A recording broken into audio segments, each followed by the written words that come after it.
Russia Ukraine যুদ্ধ বন্ধ করতে চীনের ভূমিকার উপর জোর দিয়েছে যুক্তরাষ্ট্র।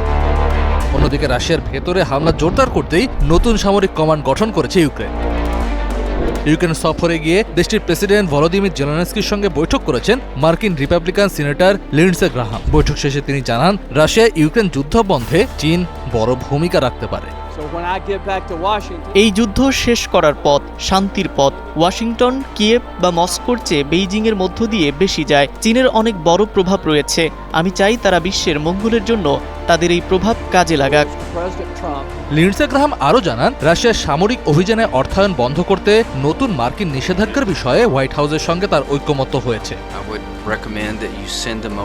এদিকে রাশিয়ার ভেতরে দূরপাল্লার হামলা চালাতে একটি নতুন বিশেষ সামরিক কমান্ড গঠনের ঘোষণা দিয়েছেন ইউক্রেনের প্রেসিডেন্ট জেলেনস্কি। একই সঙ্গে যুদ্ধক্ষেত্রে দ্রুত ব্যবস্থা নিতে যৌথ দ্রুত প্রতিক্রিয়া বাহিনী নামে আরও একটি শাখা গঠন করা হয়েছে।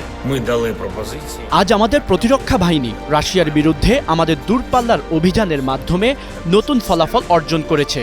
রাশিয়ায় জ্বালানি সংকট আরও খারাপ হচ্ছে। পুতিন যুদ্ধ শেষ করতে না চাওয়ায় এটি একটি সম্পূর্ণ ন্যায়সঙ্গত প্রতিক্রিয়া। বিশ্লেষকরা বলছেন, ইউক্রেন এখন দ্বিমুখী কৌশল নিয়ে এগোচ্ছে। একদিকে রাশিয়ার ভেতরে সামরিক হামলা জোরদার করা হচ্ছে, অন্যদিকে চীনকে কাজে লাগিয়ে মস্কোর ওপর কূটনৈতিক চাপ বাড়ানোর চেষ্টা চলছে। কূটনৈতিক ও সামরিক এই যৌথ কৌশল শেষ পর্যন্ত রাশিয়াকে আলোচনার টেবিলে আনতে পারে কিনা, নাকি হিতে বিপরীত হয়, সেদিকেই এখন নজর আন্তর্জাতিক মহলের।